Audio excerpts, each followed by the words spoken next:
My editor said don't splash paper on my desk, but I'm a paper girl. I'm still love paper. Patient now. I can't.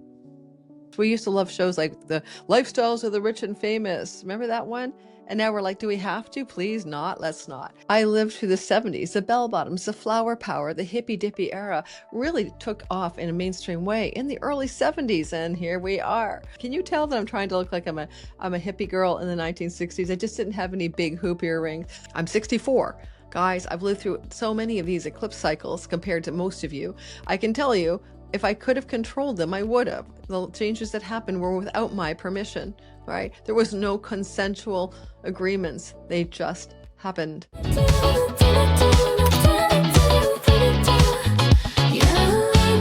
Astrology.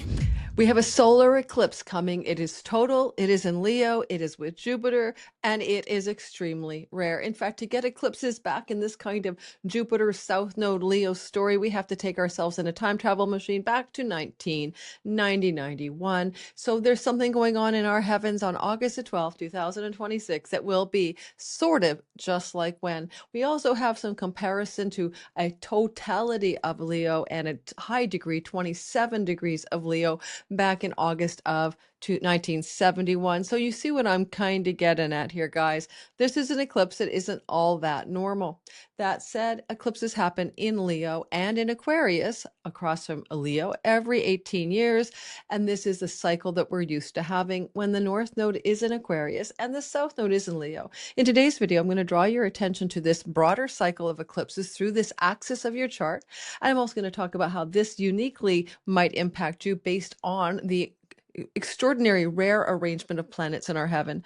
In fact, having Pluto across the way from this eclipse is just one example of something we haven't seen for over 240 years. So it's exciting. It's a great time to be alive. And let's talk about the Leo eclipse. Now, what is Leo anyway? It is a sign of kings and leaders. What is Leo in your own life? It is a sign of your heart. It is that courage of the heart. It is connected to the sun who rules the sign of Leo. And that is the sun of our solar system, who is the divine intelligence that runs the darn show, the ringleader of the circus of life. But in our own lives, solar energy brings us greatly into touch with our own soul as well. The spiritual essence of you, the eternal nature of you, is connected to your natal sun. And in this way, this is going to all try to bring us home to the heart. You know that home is where the heart is? Maybe the real expression should be the soul is where the heart is. And in many ways, our home and our soul are one thing. So this is a deeply spiritual energy, even though at the surface it can impact celebrities, world leaders, power structures, kingdoms and monarchs. In our own lives, it has a beautiful spiritual vibration. So welcome to my channel. My name is Lori Lothian. Today we're talking about that solar eclipse that the whole world is buzzing about. If you are into astrology and you want to learn to become your own astrologer, time your best life, learn to read your natal sky, join me in Sky Reader this September. We are starting on the third week, the 19th of September. We're running for 7 whole weeks. I extended the course by 1 extra week to take it a little slower for the brand newbies to astrology. You'll learn how to read your natal sky. You'll learn how to do 2 very simple and easy predictive tools for yourself that are really handy. Of course, friends, family, kids, everyone in your life will be under your auspicious gaze as you figure out how to help them as well. This is not a professional certification. This is a crash course boot camp of 7 weeks. If you're interested in learning with me live, I teach every Saturday morning. You'll have the replays, Pacific time, 9:30 a.m., adjust for your time zone. Weekly Q&A calls, trying to adjust for different time zones. We have a Discord and Facebook group this year for students to meet each other, and it is yours forever. If you can't attend all classes, you'll always have this in the back end to catch up and learn at your own pace. So I hope you'll join me this September. In the description box below is information for how to enroll or read more about the course. And at the end of this video, I'll have a little me talking about the course and showing you the back end of LoriLothian.com, where the website is actually hosting the course this year. So welcome again to my channel. And if you'd love to join me to learn this year, I'm happy to have you in my classroom. All right. So one of the things I think about the solar eclipse, just as a general gist, right? A vibe out here. I'm trying to get this is a 60s outfit. Can you tell that I'm trying to look like I'm a hippie girl in the 1960s? I just didn't have any big hoop earrings, but I was trying to also imbibe this. yellow sunflower, yellow, the color of the sky when the sun is shining brightly, the sun is yellow. And Leo is the sign of the lion, and it is all about the sign of yellow because it's solar ruled. So I'm really trying to get into the spirit of what we're talking about today in our video. But also, one of the things I will say about this is if you think about the eclipses going through the sky in 1971, and there was an August eclipse in 71 at 27 Leo. I lived through the 70s, the bell bottoms, the flower power, the hippy dippy era really took off in a mainstream way in the early 70s, and here we are. In world astrology, I'll get to that in a minute. I have some suspicions about cycle repetition and pattern recognition of where we might go. But I really want to also say we're here to talk about your sign. Every time I do this YouTube stuff, you guys always want to say sun, moon, or rising. How does it work? All of that. Please listen to the little insert that my editor Stella will stick in here. It's about 2 minutes long, and I'm describing the difference between sun, moon, and rising. And when we're doing sun, moon, and rising, we just move the sun or the moon into the first house as if that's where it sits in your natal chart, and it's called derived houses. All right, so it's a technique that works very accurately. Of course, when it comes to eclipses, my suggestion is find your rising sign. I find for most people, unless you're over the age of 45, your life is kind of running on the jet fuel of your ascendant. Your ascendant is important. So to cast your chart in whole sign houses, which we always use here on YouTube, every astrologer has to use that system to make general all signs meaning for you. There's in my description box, you can find my How to Cast Your Chart in Whole Sign Houses free tutorial, and you'll need your birth time to find your rising sign and to do the job of casting your chart in whole sign houses. All right, guys, so back to the Leo story. You know, there are many famous Leos in our world right now. Madonna is a Leo. There's a strong Leo placement in Pope Leo's chart. Leo is J.D. Vance and Donald Trump. I rectified Tulsi Gabbard's chart, as well as Erica Kirk, and it looks like to me they are Leo rising. And you can name a half dozen other famous Leos, right? We can go through the story of Leonine energy. And because we have so many Leos, and memory serves me also, King Charles has Leo in his chart. It's his son, if I remember correctly, but I could be wrong. His son could be in Scorpio and something else is in Leo, because I just can't remember everybody all of the time. But King Charles is in the crosshairs here as well. And the whole point I'm trying to say is that if you are a Leo and you're listening today, especially Leo rising and Leo sun, you're likely to have a major life shift coming through this eclipse cycle. And as I'm recording on July the 30th, this is literally the eclipse portal is open. The doorway has opened. And we're getting the backwash. The future is washing back at us from the eclipse of August 12th. One thing I want to draw attention to is this idea of a seed moment. And I want to credit Austin Kopek and Chris Brennan on the Astrology podcast, because I listened to that Astrology podcast. I've been a patron of theirs for years. And they spent the end of the podcast having a long chat about people's misunderstanding about astrology and how astrology shows us the seed of what will be. And that's because we're talking about synodic cycles. And I'm not going to belabor the lesson here, but you're going to say to yourself, nothing happened on the day of the eclipse. And I'm going to tell you, no, the eclipse is seeding a year-long story into your life that's already being felt by you as we approach the beginning of August. So it's not about a day in the life of the eclipse. Okay, it's about what the seed is about. And this is a solar eclipse, which is about a portal to new beginnings. Now, new beginnings can also involve endings, because for something new to begin, we often need to close one door for another to open. At the very same time, the South Node is here, which is kind of the opposite of what we want to add to our lives, but what we want to let go of. So it's kind of like you have to reach for the new with one hand and release something with the other. Or maybe the better metaphor is when you're holding something tightly in your hand, you can't also receive.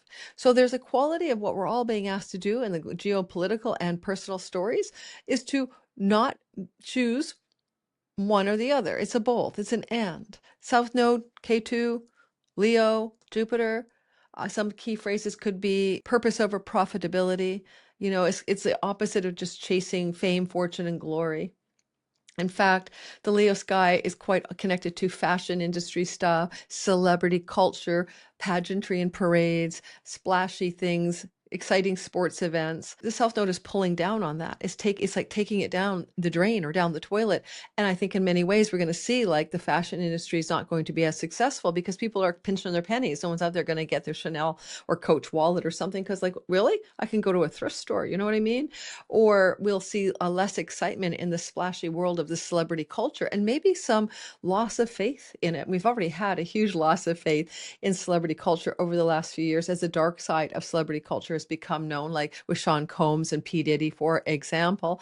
And so we're going to end up seeing more and more diminishment of our fascination with the stars of Hollywood. It was the boomer generation when Pluto was moving through Leo for quite a while. That generation born in the 40s and 50s, it created the whole Hollywood starlet scene. And on more than Hollywood stars, celebrity culture, including famous, like worshiping the Beatles or whatever, like, you know, the pinups culture of your favorite artist.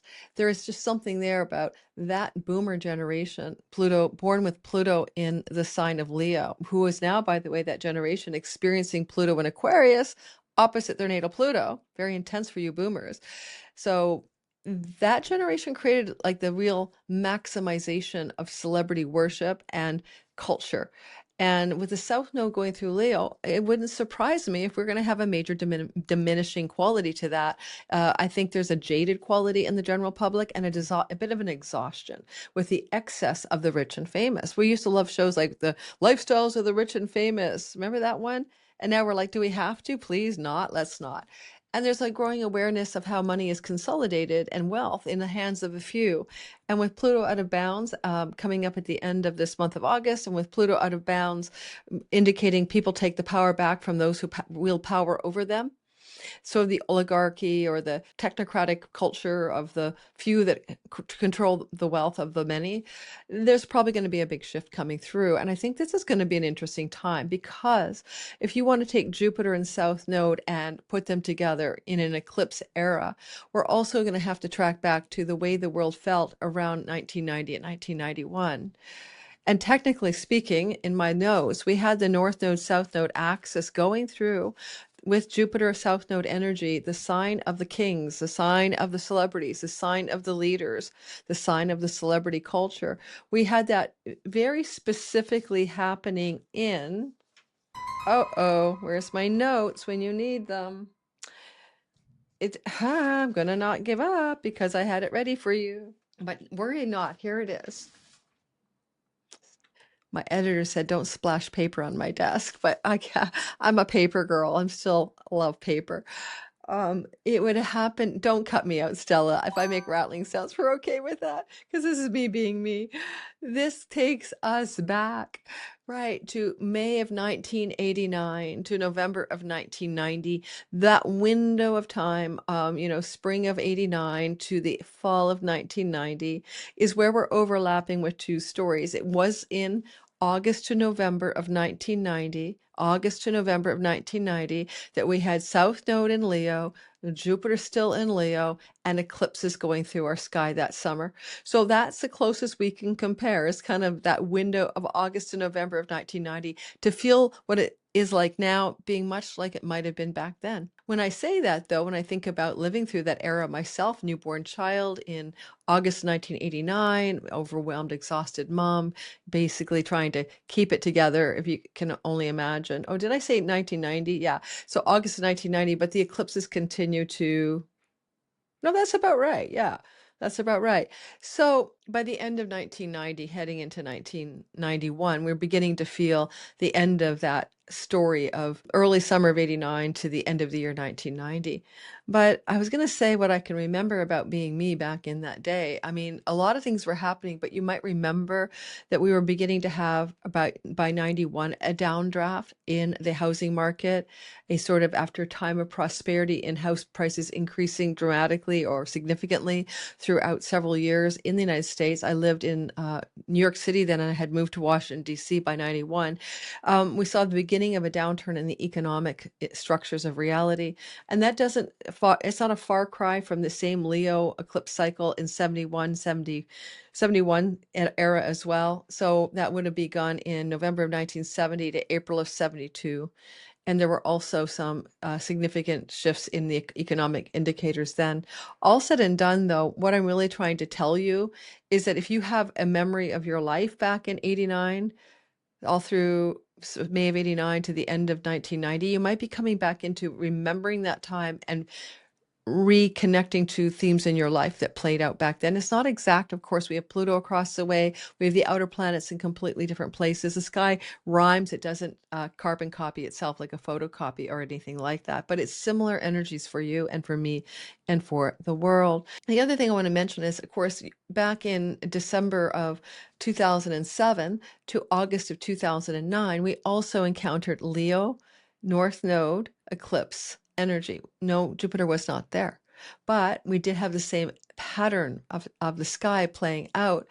And 2007, December to August of 2009 was the world financial crisis. So some of this stuff is up again. And one of my predictions will be for the world before we get to your sign is that we're very likely to see another downturn in the broad stock market indices, as well as economic hardship, maybe involving also inflation.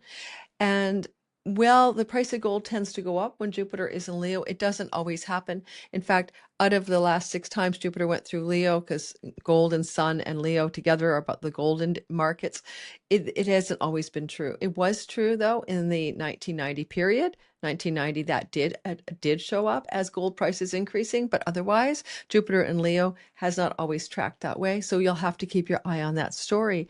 You know, gold is a hedge, right? It's supposed to be a safe haven when other indicators are rocky, like when the stock markets are shaking and inflation is going up and people are taking, instead, they're putting their money in a high yield bank account, right? Because you get high interest rates from it.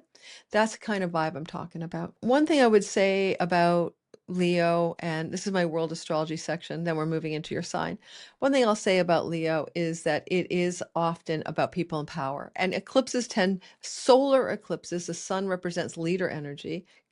Solar eclipses can eclipse a leader from power. It's just always happening. So there was an eclipse just before Charlie Kirk was unalived, right? There was an eclipse just before the Ayatollah. That was the February Aquarius eclipse when the senior Ayatollah Khomeini was unalived. And that happened off the February 17th Aquarius eclipse, solar, followed by the Mars square Uranus at the end of the month of February and that beginning of that new war. But it also unalived a world leader. So the Ayatollah is a world leader.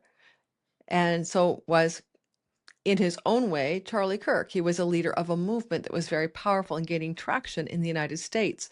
People like Martin Luther King or JFK, they're often connected, when they are not alive anymore, through nefarious attempts to decapitate them, happened during eclipse cycles. So it would not be unsurprising should we see the death or end of a life of a world leader through natural causes, in question mark, or unnatural causes. I've been having this weird feeling about Pope Leo. I certainly also have a sense around King Charles. And I also have a strong feeling that Donald Trump and his health may radically decline off of this eclipse, for he is a 29-degree Leo ascendant. But this eclipse, which is occurring at 20 degrees, is really close to his 26-degree Mars. Mars brings endings, cuttings, and severings, and Mars brings inflammation, heat, and illness. In fact, Mars can bring all kinds of nefarious things. Now, you would say, well, isn't the Mars in his chart being eclipsed? Yes, but don't forget, it's a portal to the new.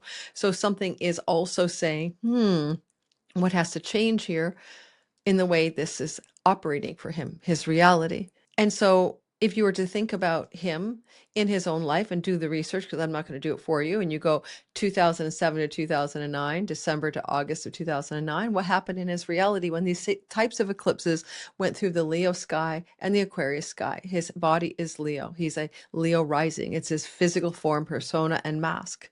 What happened to him in 1989 to 1990 in the same cycle? What happened to him in 1970 to 72? Go check it out. I don't have time. I think there are a lot of calamities around business failures and stuff, but I'm just suggesting there's a shift in his reality. What is more concerning, perhaps, than anything else is that Pluto, the god of death, is opposite his ascendant right now, not by degree, but by whole sign.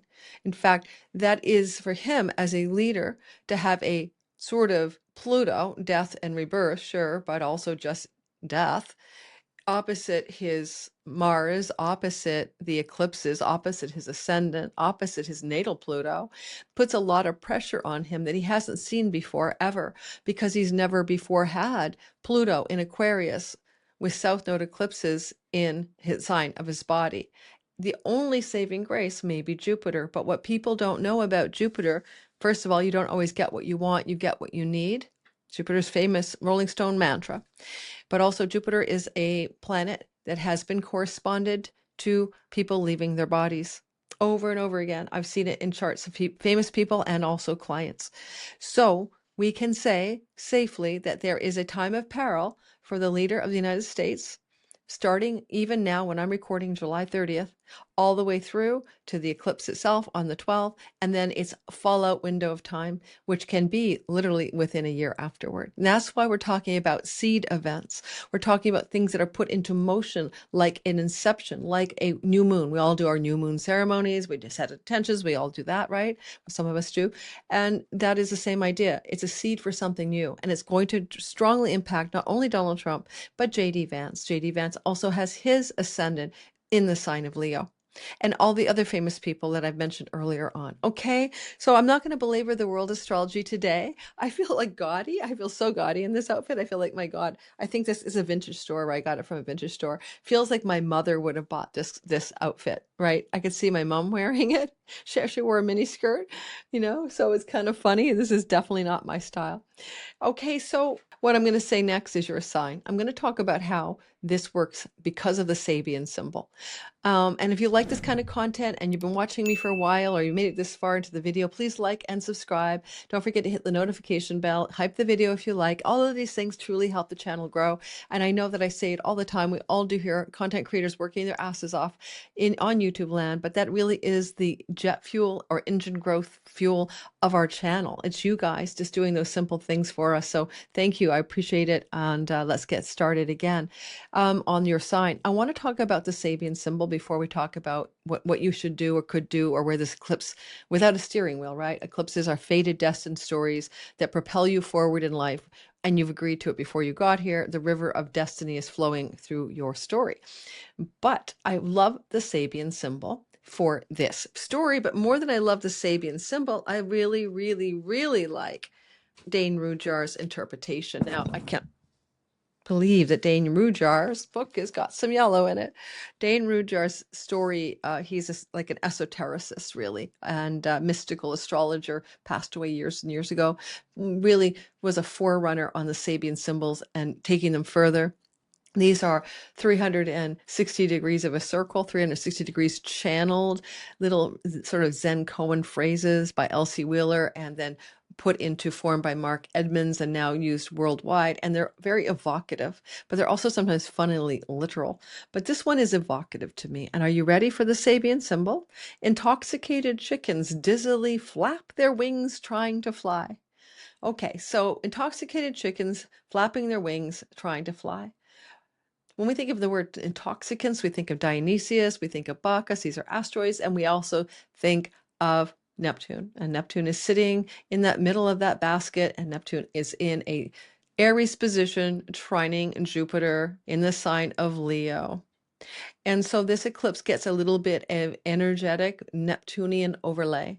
Now, don't be afraid of Neptune. Yes, Neptune is often obfuscation, deception, narrative spinning of the narrative cycle. It's also conspiracies and illusion, delusion, even madness. But Neptune is also spiritual awakening. Neptune brings us the enlightenment bit of reality, where we have a way of unhooking from this matrix and recognizing the truth of who we are. And so Neptune has this power that has a lot to do with dissolving our egoic mind. And I find that what Dane Rujar has to say is most fascinating. And by the way, Jupiter is not in a tight aspectual trine to Neptune, but he's in a whole sign trine when the south node is also in a whole sign trine to Neptune, where this eclipse is happening at 20 degrees of Leo. So listen to the Sabian symbol. Interpretation by Dane Rujar. The often negative and at times ludicrous first experience with spiritual teachings. So he says in the Near Eastern symbolism, wine, intoxication, and vineyards always refer to ecstatic experiences and the contact with the mystical or the occult. Schools. Chickens here suggests we are dealing with human beings who are the standardized products of their culture and more or less undifferentiated specimens of social norm. Brought accidentally or prematurely to mystical or occult experiences, they can react to them in a highly confused and dizzy manner. What reacts in them is the ego, and the ego can never fly. So the experience specifically is spiritually transcendent realities in an affected manner. Now, premature expansion of consciousness is his last word on that. I have seen in my reality a lot of people having spiritual awakenings. And I don't know if it is connected to the Neptune-Saturn conjunction, which we haven't seen in this precise way for 6,000 years. When we saw Neptune and Saturn on the 0-degree world axis co-join on February 20th, because Neptune is the dissolver and Saturn is the reality structures. And reality dissolving isn't just about the dissolution of world orders, but it's also about the dissolution of reality as we know it. And with AI and quantum computing on the horizon, especially, what we think as reality is probably going to very dramatically change. And I'm not going to say when exactly, but by 2028, 29 at the latest, it is my assertion we'll all know as well that the truth is out there and we're not alone. So we're going to discover other intelligences that are not human. So, and we'll understand the deeper layer of humanity's original ancient ancestor origins. Why? Because we have asteroid Sphinx activated during this eclipse. We also have the asteroid Isis very active. We have a bunch of them. All these Egyptian asteroids are here, including Imhotep. The dark side of that is at a very literal level. I expect Egypt to get involved in the broader war in the Middle East. I don't think we know the full extent in which that's going to happen, whether it is a blue and white nation going on the attack to expand the greater blue and white nation project, or if it's something else, right? There's so much Egyptian mythology in our sky with Isis, the floods of the Nile River. We'll see some of that. Now, we're going to be talking about the eclipse at the end of August on the 28th, and that's going to bring a lot of floods, and I think it's hurricane damages as well. And that's going to be an important eclipse as well, as the Pisces eclipses are winding down that started in September of 2024. But today we're just going to focus on that solar energy, and I want to encourage you to think about your spiritual reality, because K2, the South Node, is a spiritual surrender powerhouse. It's where we can drop the affected mind that wants to, an infected mind that wants to treat life like it is so darn material.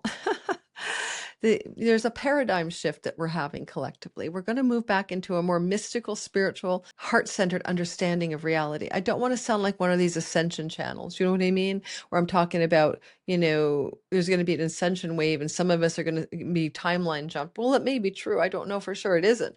But I'm just saying that you can't take South Node energy, blend it with Jupiter, wisdom, truth, knowledge, guru, dispeller of darkness, protector of humanity, and eclipses, and not see opposite Pluto, death, resurrection, rebirth, regeneration, catharsis, transformation, and the uncovering of what is hidden, and not see major change. There's a bunch of Italian scientists who think that there's another Sphinx under the Giza Plateau, who have some kind of satellite radar underneath the plateau, and they're going to maybe be delivering their results soon.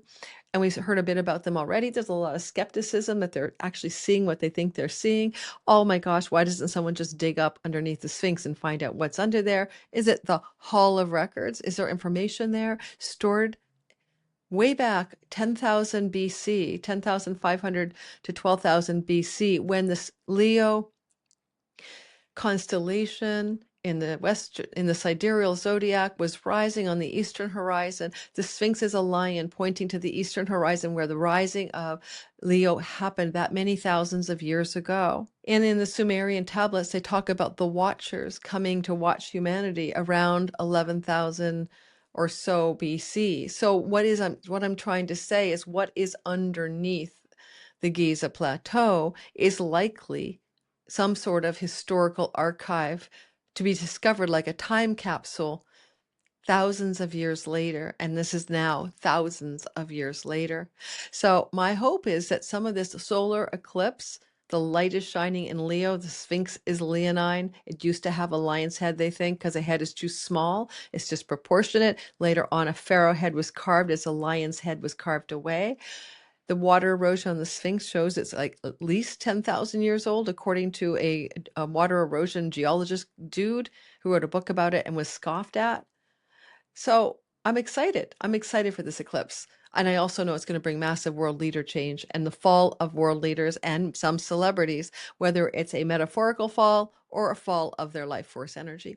Let's now bring your attention to your sky. We're going to go through the wheel together. Welcome to your astrology. We're starting, of course, with Leo. Yeah, you heard me right. I'm breaking my rule and I'm not starting with Aries because I'm an Aries. It's always about me. We're going to start instead with the Leo folk because you guys are in it, man. You are in it. And if you're a fixed sign, fixity is the Leos and the Aquariuses. I'm both. I'm an Aquarius rising. It is the Taurus and the Scorpio.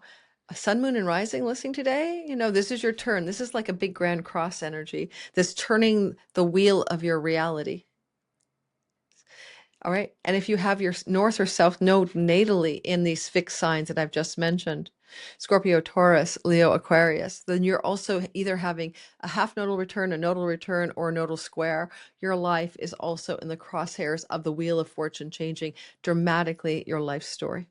All right, so yes, you could say closer to the 20th degree, the more intense it will be. And there's a Leo solar eclipse at 10 degrees next summer, so that you can have your turn later. But get with the idea that the fixed signs, sun, moon, and rising, as well as if your nodes are in the fixed signs, are under a 18-month window of dramatic change. There is no steering wheel. You are being steered. Life is taking you on a roller coaster or merry-go-round, whatever it is, and you just have to sit there and play lightly with life. Like, let it take you, let the river of the fates take you where you're meant to go. Don't try to wrest control, because there is not a lot of control.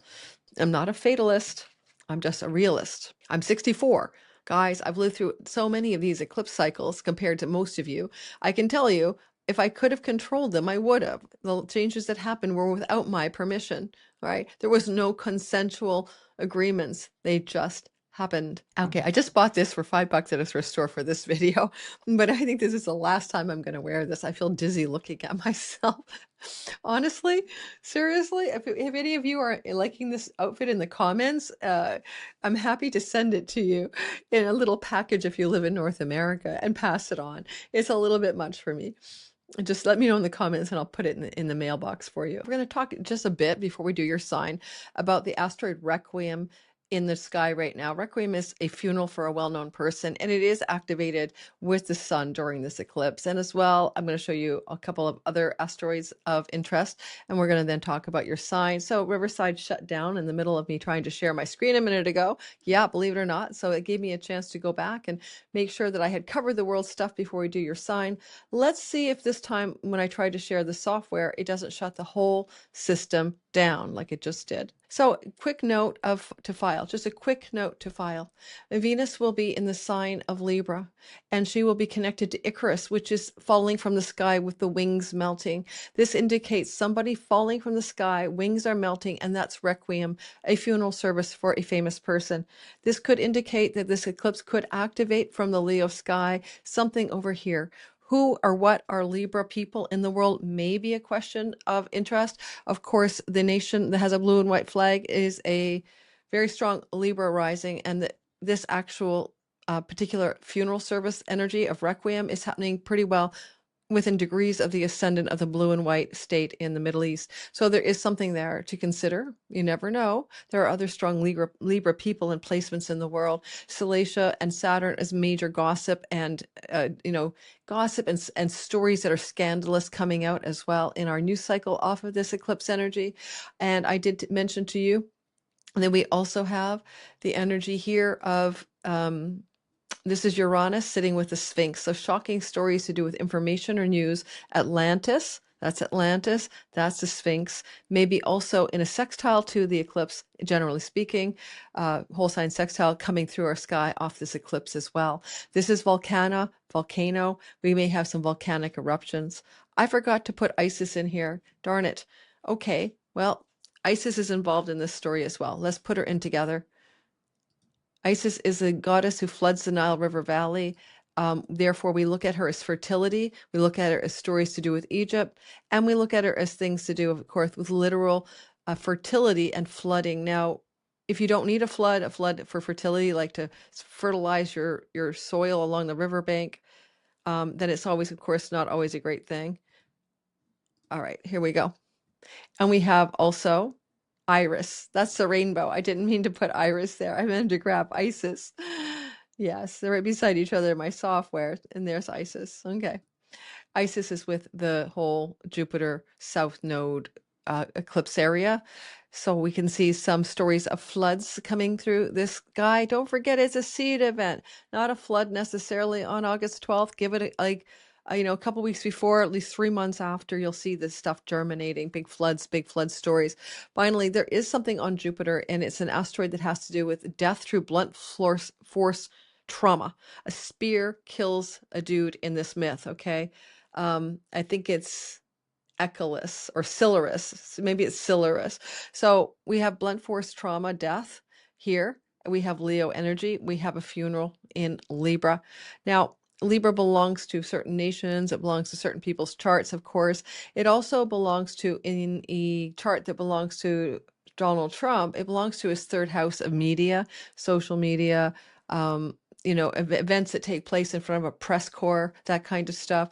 So maybe he's talking about somebody's funeral. Maybe Lindsey Graham's come and gone, right? This is not a Lindsey Graham story because this is activating the eclipse. The eclipse is at 20 degrees. And yes, I know it is the preamble. Maybe I'll take that back. I have to learn my own lessons. Yes, Lindsey Graham's funeral precedes the eclipse, but is in the eclipse pre-window. So it could be just the old Lindsey Graham story, but it may be something new as well. So we shall see. Now, let us go ahead. Volcano is a weapons god. Armor of Zeus's thunderbolts is also literally volcanic eruptions. So we may see some very big volcanoes taking off because this is whole sign square the eclipse. I think one of the mountains of volcanoes in Hawaii has been up and running lately. We could see a major volcanic eruption before or after this eclipse. Okay, a real volcano. Okay. What is Leo? Hot. It's fire. It's a fire sign, guys. It's connected to heat and sun and solar energy. And this is Earth, and that's a wound and a volcano. So it's literal sometimes. This guy doesn't need a lot of metaphors. Are we going to have a literal volcanic eruption in our weather events? Maybe that will happen.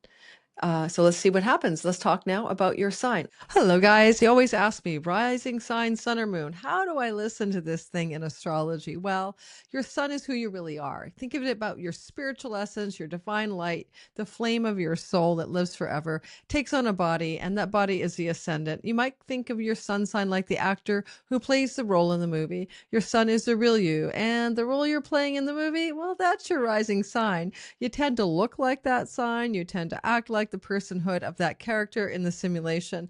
It is not your real self, but you need a vehicle for your spirit to express. And when we look at your moon sign, we think about how you feel and think about life, your happiness, your emotional blueprint, your subjective well-being. But you remember the moon is only reflecting the light of the spiritual essence of you, the sun. So therefore, it's a temporary aspect or an operating system for your consciousness. I see a lot of the time that people's moon sign is really useful when you want to see how you're going to feel about this sky, but it also connects you very strongly to energies of home, safety, nest, and mother. The moon is that stuff to do with the nurturant part of reality. When we talk about your sun sign, it can be father related material, but also connections to your purpose and career. For your soul is inherited, is on planet Earth to do something, right? And we usually call that a purpose of some kind. And lastly, the ascendant, very sensitive to your body, very sensitive to the fates and the circumstances of life. That is where your rising sign is, how you showed up, took the first breath of life. What was the sign on the eastern horizon at the time of birth? That's what the rising sign is. And it's very accurate for delineating astrology, at least until the age of mid-40s. And we begin to move back into our true self, into our solar energy. And we'll notice that our sun sign becomes as accurate or can be more and more actively useful for prediction. Already, sometimes you'll look at children for the first 7 years and they're operating primarily on sun sign energy. So when you're looking at your kids, definitely listen for their sun sign over their rising sign. All right, guys, here's that short form. Take it away. Let's go into the chart ahead. Leo, sun, moon, and rising sign. It is a sky for you where you're in the thick of an eclipse cycle. Go watch my video, everybody, that already came out about the nodal shift so you can understand the big picture of the next 2 years of your life. But this energy here is something that's so important for Leo risings, especially sun and moon secondarily. And if your Leo sun, moon, or rising is within 3 degrees before or after 20 degrees of Leo, of course you're going to feel it. It's going to feel like a friggin' big deal. And it's going to ask you to both start something new and end something at the same time. And because you are looking at the sky from your vantage point where the eclipse is happening, you're noticing your marriage over here. You're noticing your home and where you live down here. And you're noticing your career and what you do up here. All of these parts of your chart, angular parts of your chart, are up for massive renovation over the course of the next year after the eclipse unfolds. But as you build towards it, you'll feel some of this already coming into being. I like this for you because of the South Node. It can take you back, as I said, to a smaller window of time, late summer to the end of the year of 1990, because this is like deep surrender, release, and let go. It's no longer needed. I hate that expression. Let go of what let go of what no longer serves you. That's the story here. Release it, because then you make space for something more and better to come in, right? If you want a new car, let's say you have 2 cars. No, let's say you have 1 car and it's sitting in your driveway all of the time, but you only have room for 1 car in your driveway and you're trying to manifest another car or a new car. Get rid of the old one and go park it somewhere new. Be symbolically intentional right now. Find a way to carve out an archetypal space for what you want. So there was a book I read years ago about called Calling in the One, about bringing in a soulmate. If you're alone looking for a relationship, then put 2 toothpaste holders in your bathroom, put 2 pillowcases, on your bed, like, invite a space for the other. Open up some space in your closet, take some clothes out and leave hangers for the person who is coming. So kind of play with that idea of intentional space making for the new, so that you can let room for it to come in, really. But nonetheless, there is no steering wheel here. There is nothing you can do. It's just being done. And so you're letting go maybe of a relationship, of a place where you live, of a career path. At the same time, something new is going to show up. And you'll have another eclipse here in the summer of August of 2027. So it's not a one-time deal, but it's a seed story that's being planted now. And a lot of what you're like really looking to achieve is a deep and meaningful purpose in life, a career that aligns with who you are, Chiron up at the top of the sky. And at the time of this eclipse, you'll notice that there's a very nice trine from Saturn. It's kind of behind the eclipse. It's as if the eclipse is like has come through a Saturnian trine, like both the moon and the sun have already talked to Saturn. And now here we have a reset button, which is basically a new moon on steroids. So the reset button will invite you right here into some kind of stabilization of your 9th house. And we're back to Dharma, path, purpose, and meaning. There's a strong call to move into a reality of a dream come true.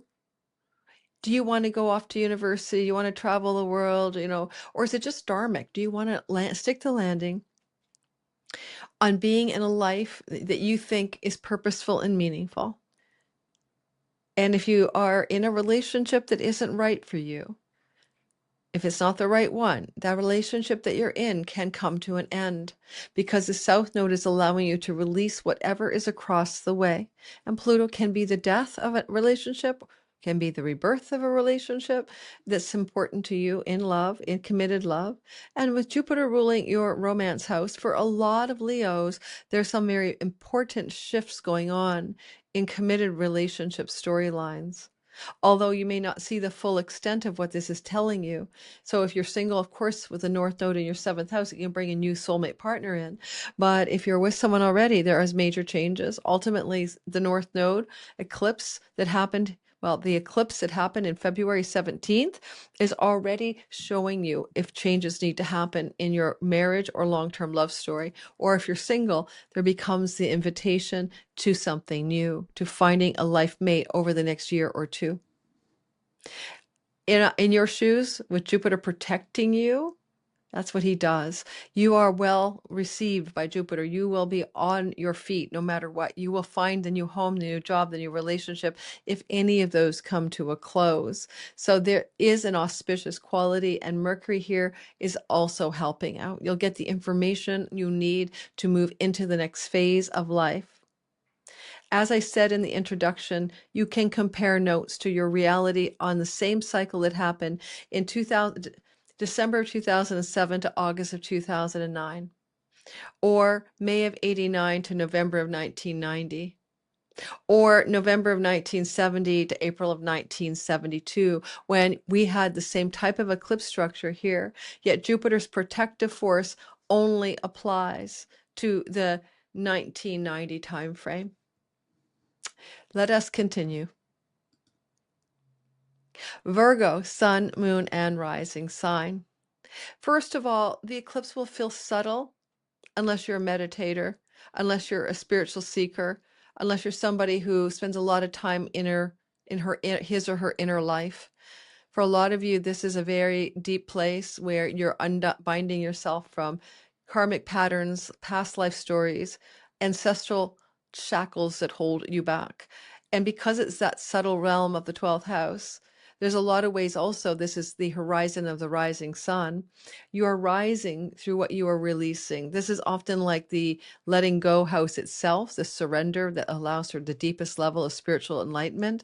Yet it's also the rising of the sun in this part of the sky. So in a lot of ways, you are coming into the light, not through what you add, but what you let go of.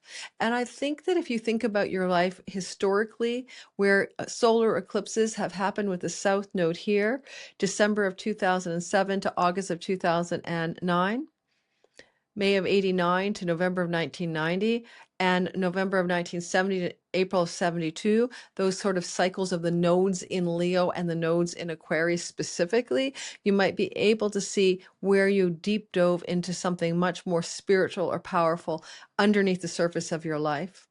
Now, because Jupiter here can bring inheritances from the family of origin, legacy wealth, that kind of thing, some of you may also be finding that this could lead to some inheritance money coming to you, not just around the eclipse, but anytime within the year after it or up to a month or so before. So there's a possibility of coming into some wealth that you are generating that stabilizes your finances, says Saturn. And so that's another story.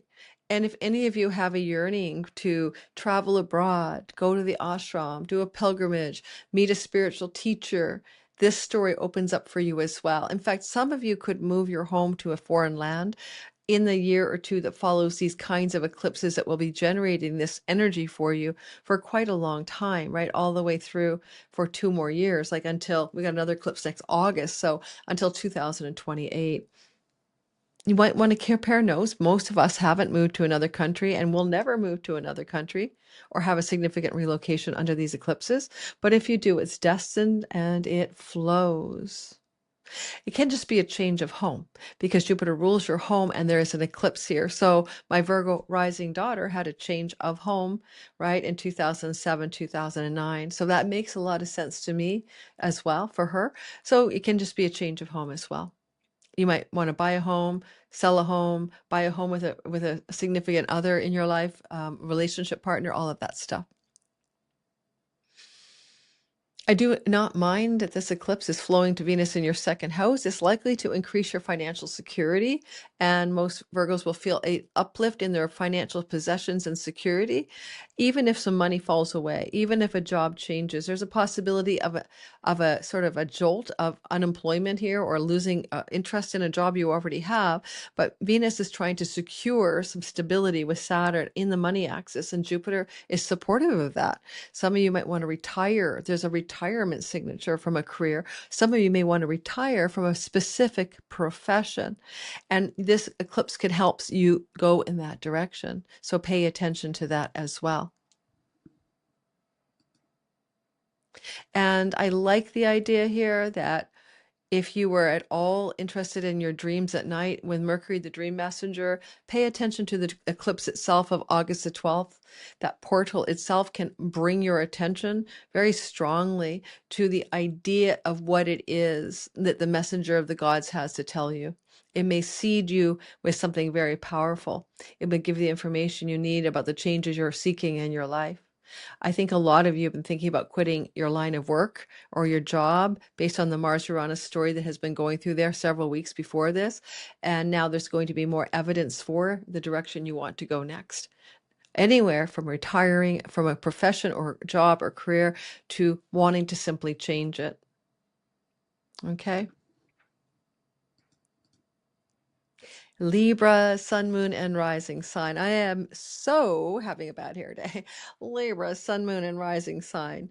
Got a haircut coming. I'm talking to Libras about chocolate or beauty. Yes, your Venus ruled. So it is for me, your story, very gentle because eclipses in your 11th house of good spirit flow in a sextile to you. And for the most part, these are operating on a kindness principle. And while eclipses change your life without your permission, they are very friendly to you. And so you want to change your 11th house story. Yes, you will. That can be social groups and friendship circles are radically shifting, and new partners and friends of destiny are coming your way. This could also radically revise your long range goals and dreams for your life. You have a new vision, you have a new clarity about what it is you want to create in this life. And this can also dramatically shift the way you earn money, not just how much you make, but the way you make it. So if you've always made money in one way, from your career, and now something new wants to show up. In fact, it can invite in more entrepreneurial instinct and self-directed, self-created revenue streams and work. And you might get the seed of a new idea. You might get the seed of a new direction you want to go in self-directed employment. Now, because this eclipse is happening in the house of a sibling, one older than you in birth order, one above you, then that sibling and you are having a major change of connection and relationship. If that sibling is a female, more particularly, they may also be announcing fertility stories in the year that follows, that female sibling, one older than you, is in possession of a conception, okay? Their energy is very powerful with the South Node because you might need to let go of certain dreams and visions and goals you've had for your life to make room for the new, more prosperous, abundant, and expansive opportunities that are trying to find you. And the same thing goes with social friends and groups of belonging. Sometimes the South Node depletes them. You may choose the few really good friends and let the greater group go. You could unhook from a community setting. You no longer want to be a part of that culture anymore. It's no longer fitting who you are. Jupiter, I call the great sperminator, and he's looking at your fertility house where the North Node is sitting. This quite often can indicate a window of time, a seed time for conceiving a child as a Libra, rising in particular, sun secondarily. And if that is to happen, it's a destined fertility moment. In other words, even if you didn't plan for it, Uranus is activating surprise elements. You are likely to see that coming to pass. This can include your child having a child and unexpected grandparenting coming your way too, off of this eclipse. If I had this eclipse, I think of Jupiter as fairy godfather in a wish fulfillment desire Kama house. I'd be putting some of my wishes out there to the universe. I would pay attention to what comes back. Ask and ye shall receive is a good way to put this eclipse for you guys. On the portal itself, don't look at the eclipse. I don't think you can see it in North America anyway, but rather tune into what ideas come into your imagination, what you might want to create in your reality. Venus is making you feel good and look good right now, Libras. You're attractive to the world. You're charming. You're quite affable. Everyone likes your vibe right now. And on this eclipse, is particularly useful for you to say yes, because people in places of power may step in around this eclipse before and after energy and offer you something amazing, like a total favor from heaven. It's going to surprise you, but you're going to love it. You could go on someone's podcast. You could be invited to a new level of authority in your work. You could be invited to a position in a company that is like your dream job. And you look good on the world. Everyone wants to be, everyone wants to help you. You've got the big sort of like, I don't know, Miss Congeniality vibe. And so make the ask. The eclipse itself Doesn't matter. Yeah, what happens on the 12th? Remember, seed energy is what happens before and after. And so keep your eye on the ball. It looks like a nice uplift in your good fortune and also your potential for a success story in your desires and goals for your life. Go back, of course, to December of 2007 to August of 2009. In May of 1989 to November of 1990, and November of 1970 to April of 1972, when the node of fates were in Leo and Aquarius, as they are now. You might find comparisons for you of major upticks. But to have Jupiter there, you would need to go through to the August to November of 1990 to add Jupiter and South Node to the whole story at the same time.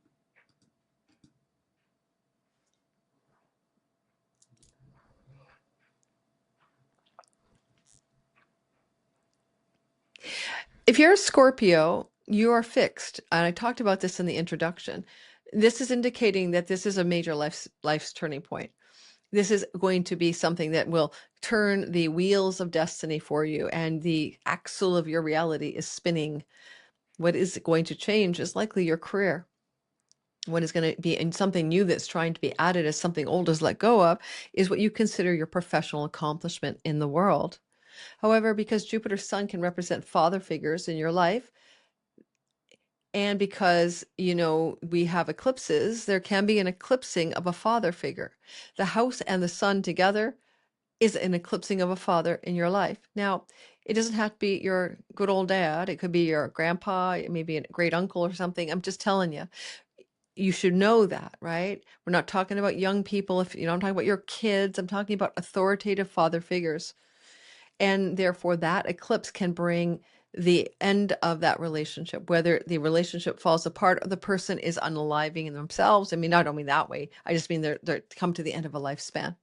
So I want you to be aware of that. With Pluto in the house of family of origin, legacy, wealth, there's a sense here that this energy can involve a receipt of money from your upline, your family of origin. Now, there are ways that Jupiter will bring you luck in your career ambition until next summer, right? Until August of next year. And the eclipses are adding to that. The change is very powerful for you to have Jupiter here. Last happened August and November of 1990, where Jupiter, South Node, and eclipse energy combined in the summer of that year in your 10th house. So you don't have a lot of comparison. A lot of you don't have, maybe you were a kid back then. I mean, maybe you were just like 2 or 3 or something. So what can you do with the comparison? Not a lot yet. But because the eclipse is in your 10th house and it looks at the 4th, it often indicates a change of home. And so there's another opportunity for you to think, okay, I may like where I live, but the North Node wants a destined, fated change of home. Maybe more opulent, luxurious, and wealthy, says Jupiter Pluto. And my Scorpio rising sun, whom I'm always talking about because he doesn't mind, I've asked his permission. When this eclipse cycle happened for him, we moved to a larger home. We moved from an apartment in New York City to a house in Washington, D.C. So he was not in charge of that. That's parental decisions. It brought him a new and larger home. So keep in mind that the eclipses can do both a change of career and a change of where you live, not necessarily on the eclipse, but within a year afterward. So a seed planting for a new home, new career direction as well. And because it's angular to your 7th house, you may also notice especially a temptation for your relationship stature to change. You are really, happy with your partner, but now you're like tired of your partner or they're tired of you. So be careful on that one as well. With Venus, the goddess of love in the 12th house, it's where you also have your bed pleasures tucked away. And I'm wondering if there may be some bed pleasure stories that are challenging in your sexual romantic life around the time of the eclipse and could lead to a sort of a emotional distance with you and a partner in love. If you want to go to did I give you the cycle? Yeah, I did, right? Oh, got my brain. December of 7 to August of 2009, May of 89 to November of 1990, and November of 1970 to 1972. I want you to compare stories and see what you come up with. And this eclipse is here in your 10th house. So your visible reputation and status in the world can change dramatically, right? I'm married, I'm divorced, I'm widowed, I'm single. I am like, look at me. This is my status symbols of life, right? Um, This Jupiter energy till August of next year, the South Node here with an eclipse next August as well, you're going to find really great expansion, growth, and luck, prosperity, and success in your career over the course of time through till 2028. Okay? But you have to let go of one thing for the next success story to come. So remember that thing, the fist is clenched and it's holding on to the old. No, no, no. Let it go so that you have space to receive the new.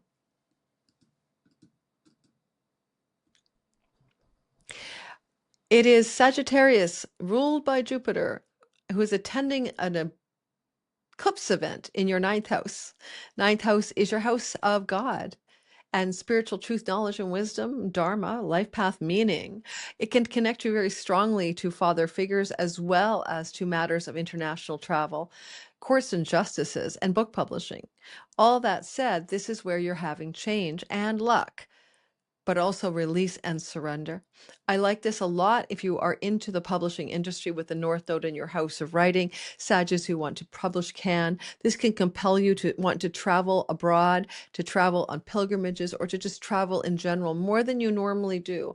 And I will say that a lot of Sagittarius may find that not only are they traveling, but they may want to relocate your home to another country within the year that follows this eclipse, and even beyond that till 2028 with another eclipse in Leo solar in the summer of 27. So there's a sense that you might be propelled to lift up your roots and move on to live somewhere new and different. And often the Pluto energy means profoundly different, not a new neighborhood in your town, a new country, a new culture. If it's the United States, and have, think vastly different. Hawaii versus, Miami or something. You got like distance of culture and norms and stuff like that. So I think a lot of you can think about doing that. And will you do it? Let me know if you're already thinking about it. Many of you will. It's going to depend on your natal chart, of course. It can be also winning in legal and court battles. But if you do, you have a South Node there to surrender. So it requires compromise. Compromise is needed here for you to win. Higher education, ivory tower settings, yes. If you want to go to university or college, and Jupiter says luck. Mercury says application and news.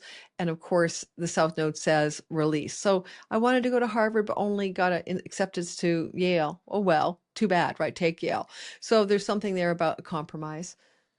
If you're in the spiritual world and you're seeking spiritual knowledge, you might find yourself drawn to a religious truth, a spiritual path, or a body of knowledge. And Saturn would say that the body of knowledge can bring you greater joy, enthusiasm, and pleasure in life.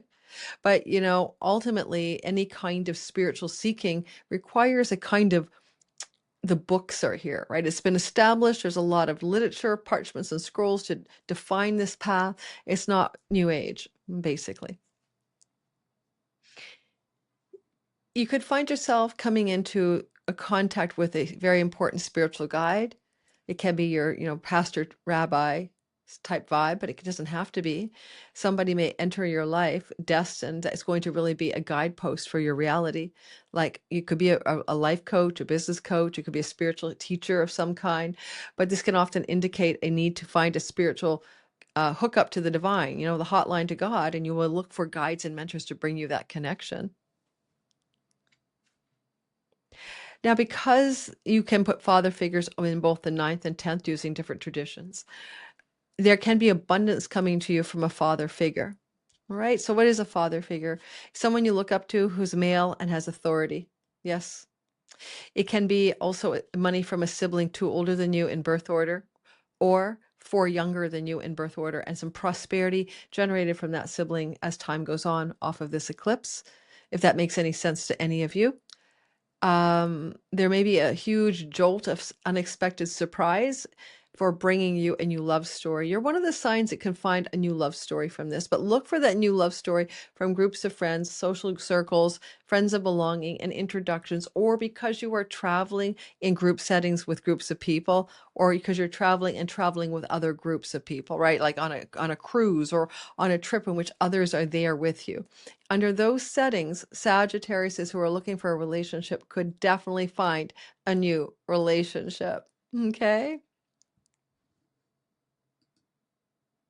And you had these eclipses, but not quite the same. Nothing's quite the same. Similar is December of 2007 to August of 2009, May of 1989 to November of 1990. That one is the closest to this one, especially summer of 1990 to the end of the year, go back and compare. And November of 1970 to April of 72, those are comparative timelines for you. Let me know in the comments how this vibes for all of you. Capricorn, sun, moon, and rising sign. So energetically, the energy is very dark. Dark. It's dark, guys. It's like the darkness is here.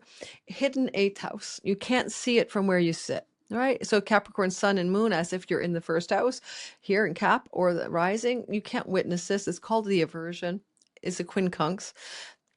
And so it's kind of hidden from your view, which can make it feel very subtle. And it can be about your spiritual life and spiritual awakening, because the eighth house is that part of the chart where we define spiritual liberation from the egoic identity. So there can be a very powerful Mercury here, dream messages, information, news coming, talking to the dead, channeling the dead even, coming through this eclipse. At the same time, the South Node says release and surrender, and does represent the archetype of spiritual awakening and our true self. So there's something there for you that it could be quite the catalyst for a spiritual awakening. And with Isis, the floods of the Nile River, she's also very much about sisterhood, motherhood, and fertility. So you're almost like pregnant with a spiritual possibility. On the other side of that is money. Because the money axis of 2 and 8 is about earnings versus chunks of money that you don't earn. So you don't earn your royalty income. You share it with the publisher. You don't earn your book publishing deal money. You don't earn your money from Google AdSense directly, right? This is money that could also belong to an inheritance issue or spousal support money.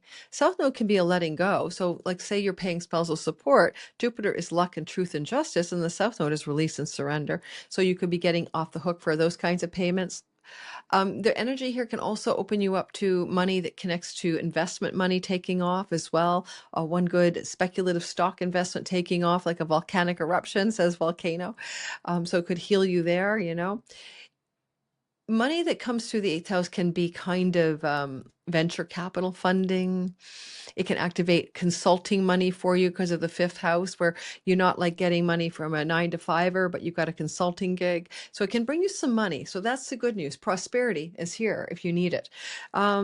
And because the North Node is in the house of earnings with Pluto, well, it's possible this whole thing drives you into making more money in some way or receiving more money. And Saturn says you can also get money from family of origin members, people that you knew growing up. Money can come through property deals and sales and buying and selling of property as well. And legacy wealth can come through the chart as well with Saturn down there, meaning up your family line and money coming to you that way. If you're entitled to that, if there's anybody that it could come from. You see what I'm saying? For some of you, that won't make any sense at all, so no worries about it. Venus is well placed. Venus is at the top of the sky, and she's looking good. And you could be seeing a lot going on here. I love that I put the rainbow god Iris, kind of like a dawn of a new day up here accidentally. The dawn of a new day in your career, right? Venus and Libra brings fair, just rewards for career stuff. I think Icarus could be indicating a fall, like you took a career tumble maybe at some point.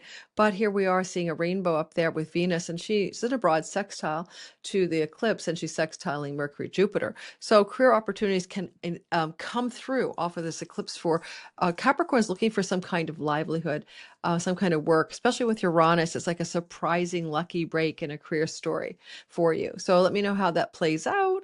We'll be doing a separate delineation around the week of the eclipse, just focusing on the Venus-Uranus trine, but it is saying something good is trying to pop here for you. Career, money, earnings, job, stories.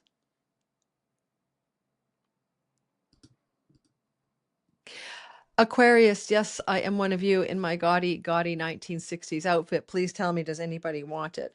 I'll mail it to you within North America. It is, I just bought it for this video for $5 at a thrift store for a vintage stuff, but now I'm like, yeah, oh yeah, I'm making myself dizzy, Aquarius, fellow Aquarians. I think for us, we're going to notice that this is unlike anything we could ever imagine. I don't want to overstate it, but I have to.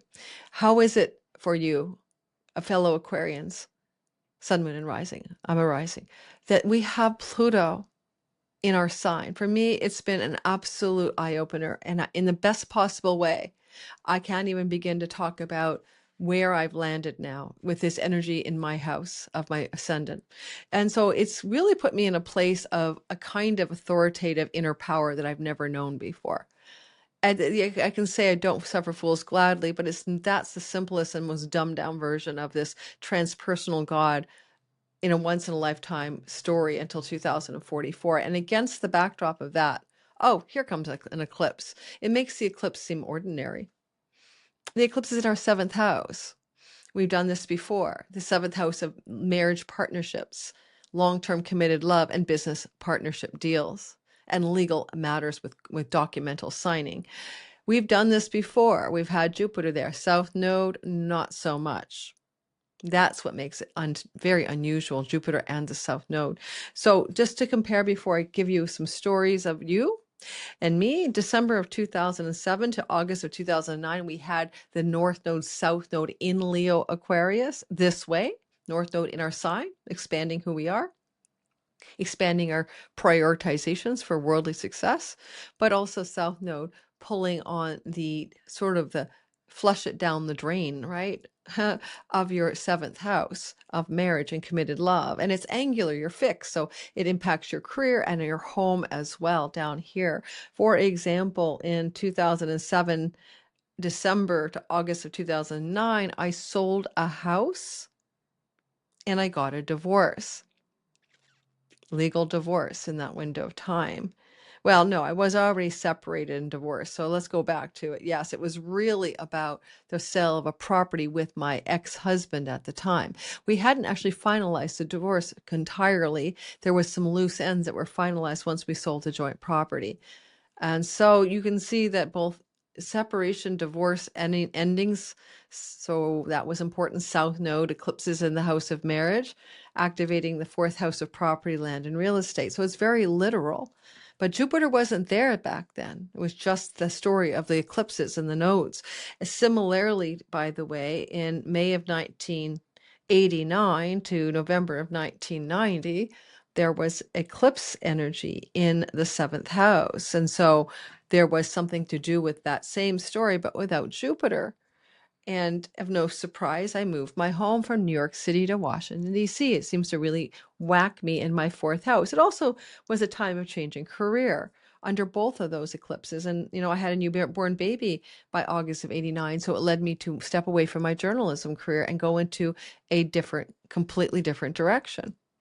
And then finally, in November of 1970 to April of 1972. Now, in 89 to 1990, I have to go back.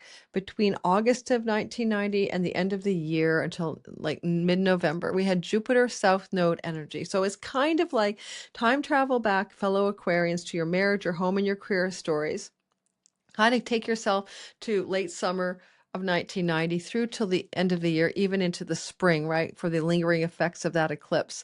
That's the closest one to that one. So that's how you have to compare notes. So that was definitely the motivation for me to move towards a new career, because I had a baby and was getting ready to relocate to Washington, D.C., but also what other things were happening then in your reality to note the comparisons that can be very, very helpful.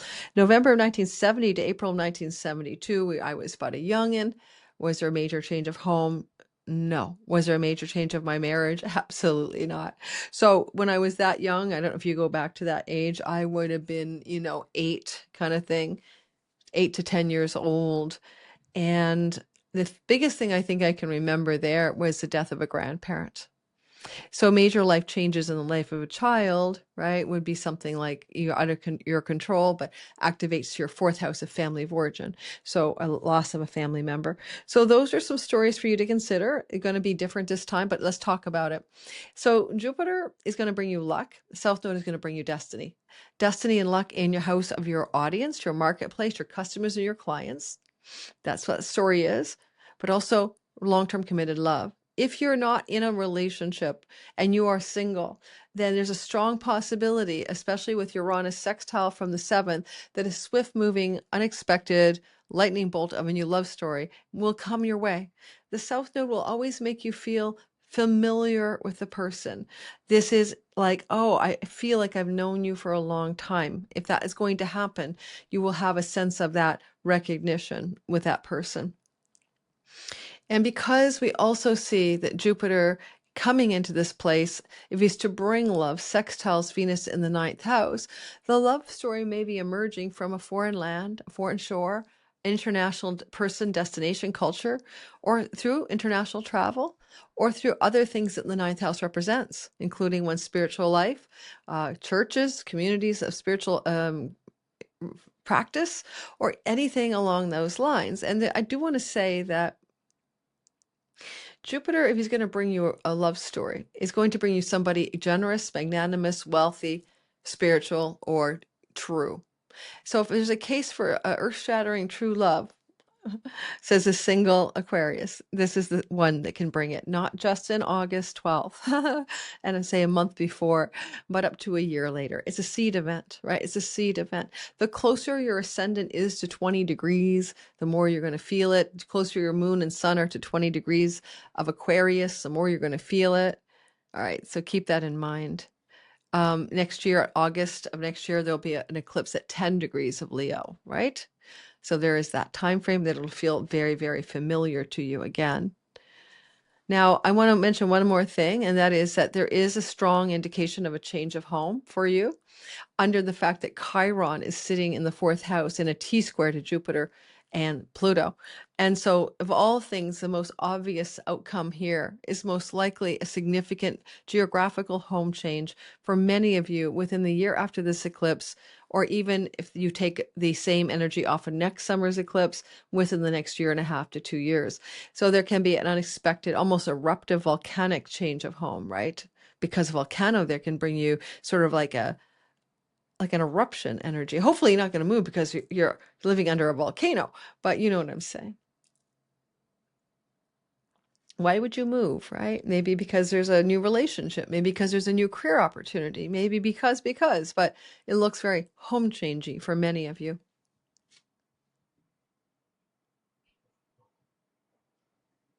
And Venus is trining Uranus. So if a love story is to germinate off of this, it can really feel like a true love, high love, good love, romantic high love. But Uranus is breaking the mold out of the box, not like you normally would do, unexpected or surprising.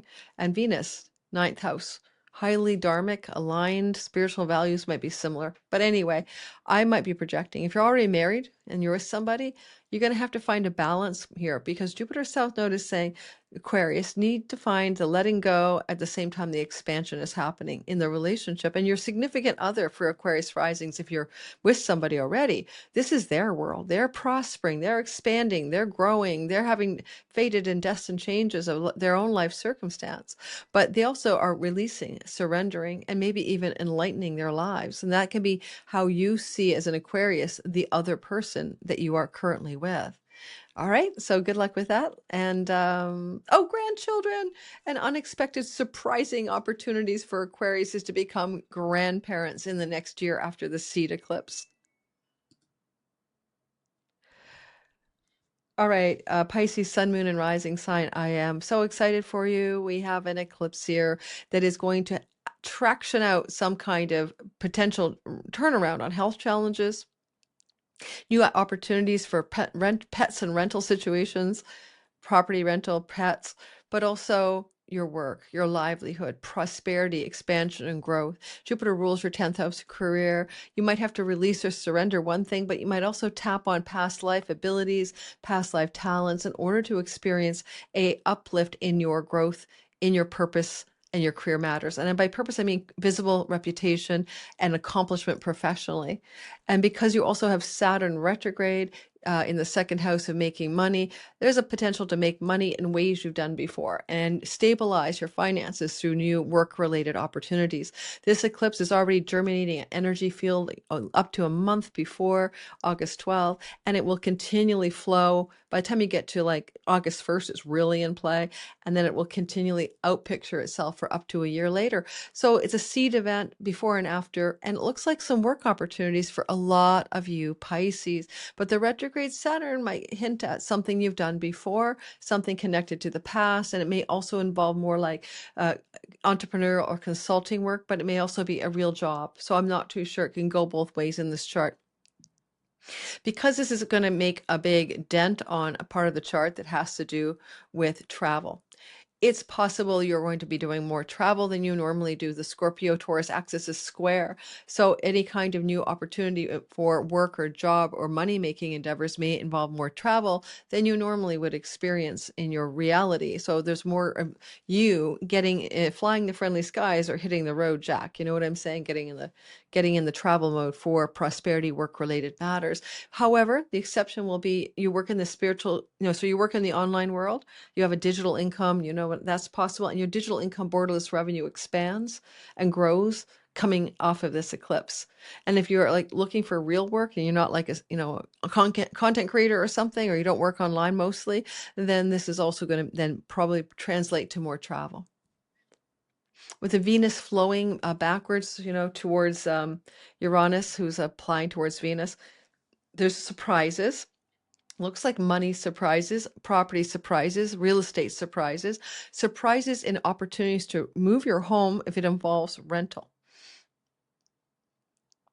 especially if it involves rentals. There may be a swift moving lightning strike of change in where you live, and it may come just before or in the several months after this eclipse. I technically find that a solar eclipse shows me what it's about within 6 months after, and a lunar eclipse within 3. That's my real life experience here. So I'll leave that for you to ponder. Massive changes in your life regarding animals that you would call pets. Either you're going to lose a pet. Sorry, Jupiter can take people to heaven, south known as surrender release. So if you have a pet, some of you may lose a pet. If you don't have a pet, a soulmate pet's trying to come in. Don't forget, cats and dogs make us human beings better humans. They just do. There's so much research on it. So in this case, don't be afraid if you're feeling called to an animal in your life, all right? It might be the exact right thing that you need, exactly what you need. Because this eclipse is involving Jupiter with Mercury. There's something else to mention, that Mercury is the ruler for you of your client's audience marketplace, but also your significant long-term love relationships. And there's a possibility that there's a lot going on for you about karmic changes in your life. This is a house of karmic debt and committed love. So some shifting gears here for you in a relationship matters to committed partners. It's subtle but important. And you might also have a bit of debt relief. Money you owe can be eliminated, reduced, or taken away, so that you have a zero balance of debt in your life as a result of the sky. Look for that to be true before, after, or during this eclipse, and up to a year later. And I think if I repeat myself, it's somewhat like December of 2007 to August of 2009, somewhat like May 1989 to November of 1990, and November of 1970 to April 1972. It is kind of most like summer of 1990 till the end of that year. Okay, it's most like that time. Alrighty, let's keep on. And I was just thinking, oh my God, I'm almost done, but I forgot I started with Leo as a courtesy to Leo. Aries, I am one of you too. I have a sun and moon in our sign. So I really get ya. And a Mercury. Yes, I can speak with a hot mouth. I swear, I swear, I'm a cursor, guys. You don't know how I really sound, but if you're in my Patreon community, you'll hear me curse a lot on my Zoom calls with my Patreon members. All right, so Aries, sun, moon, and rising, vibing out here. Eclipses in the house of romantic love. Yes, yes. Okay, children, fertility, pregnancy, entrepreneurial business, creativity, fun, joy, play, and pleasure. Okay, what else can you ask me about? Good fortune. Certainly Jupiter here can help you win a lottery ticket. Certainly Pluto can mean windfalls and pennies from heaven. Not a too bad a time to approach this eclipse and buy a lottery ticket close to August 12th. And at the same time, you'll notice that we have Jupiter for the luck, for the fertility, for the creativity, and for the bigness in the house of fertility. So if you're of a certain age, you could be pregnant with your partner, or your partner and you make a baby. Your children can get pregnant. Okay. So nothing wrong with children being pregnant. Like, right. That's, if you don't want grandkids, then I'm sorry, but that could be a story here for you. This is particularly awesome for a conception of a grandchild from a firstborn and or a secondborn child in your life over the course of the year that follows this eclipse. It's funny, don't tell my daughter, but my son is having a baby this week, and I always had a vision that she would be having a baby close to his baby, and then their kids would get to know each other. I just could feel it in my psychic bones for years, and she hasn't had a baby yet, right? She's 27, but somehow, some way, I bet you this eclipse will produce that. So the other thing about this is, if you are going to meet a new love partner, Aries, this is like totally got that stamp of soulmate approval, because the South Node will bring you that past life vibe, the feeling of destiny, karma, knowing this person forever. And Jupiter means big love, good love, true love, wise love, larger than life love, that kind of thing. Venus is in a sextile to the whole Leo stellium, so that would say a love that wants to find commitment, with Venus next to the rainbow. With Icarus, have you fallen in love? Have your wings melted in committed love? There could be a very healing energy around the failure to thrive in long-term committed love and marriage. Now, the other energy here for artistic Aries is off the charts. The same with entrepreneurial Aries. Your artistic, creative, and entrepreneurial muse-driven energy is on fire, Leo, and you're coming into a time where there's destined success, but you can't chase the profit over the purpose. This is a Dharma house, and the South Node is leaking spiritual juice all over you. So you're really motivated by a deeper spiritual impulse, and it has to do with surrender, release. It has to do with a vibration of drawing from the well of your deepest talents and gifts from multiple lifetimes and expressing them in your creative and entrepreneurial field of life's endeavors. Uranus is in a trine to Venus during this eclipse, and there's certainly some surprises generated here before and afterward. There can be some exciting surprises to do with your audience, your marketplace, your clients, your customers, online stuff like viral hits with Uranus in the third, unexpected travel opportunities that could connect you to new love stories, and maybe even some really exciting developments here regarding writing and publishing. And Jupiter rules your publishing house, and Uranus is in the writing house. And so writing, publishing, international success, things to do as well with your siblings. Your siblings belong to the third house. A sibling one above you belongs to where the North Node is. A sibling two younger than you in birth order belongs to where the eclipse energy is. And then we have Uranus for unexpected sibling stories in general. All right. So, and that can be the sibling one younger than you. So we just see a lot of sibling activation in your chart, is what I'm trying to say. You could even say a sibling two older, like the sibling story is on fire. And so major changes in sibling connections, relationship. This is a trine to your ascendant, and Saturn is helping you create stable, long-lasting, and realistic stories for your life. So if you fall in love, or you meet somebody, for example, or you go traveling with your siblings under this eclipse, which you can in the weeks before or weeks after, there's such a hardcore realism and a sober-minded realistic vibe that you're carrying with Saturn, and a willingness to do things easy, because Saturn retrograde is that was easy. And at the same time, Saturn retrograde is saying the past. Well, the South Node is the past too. So new love relationships may come in from the past. Is it past lives, or you're going to get together with an ex? I don't know. But there is something to consider here. If you're already in a long-term love relationship, this is just stabilizing the affection, the mutual respect, and the connection to an existing partner in your life. Taurus, sun, moon, and rising. Well, you're fixed, right? You're stubbornly fixed. You're one of the fixed signs like Aquarius, Scorpio, and Leo. I said in the beginning, you guys get all of the rock your world juice out of this eclipse story. And that's the story for all of you fixed people. Angularity, fourth house. Good luck staying in one location. No matter where you live now, you will not live there probably a year to 2 years from now. Don't forget, the eclipse is a seed energy in the fourth house of domicile, home, land, property, and real estate.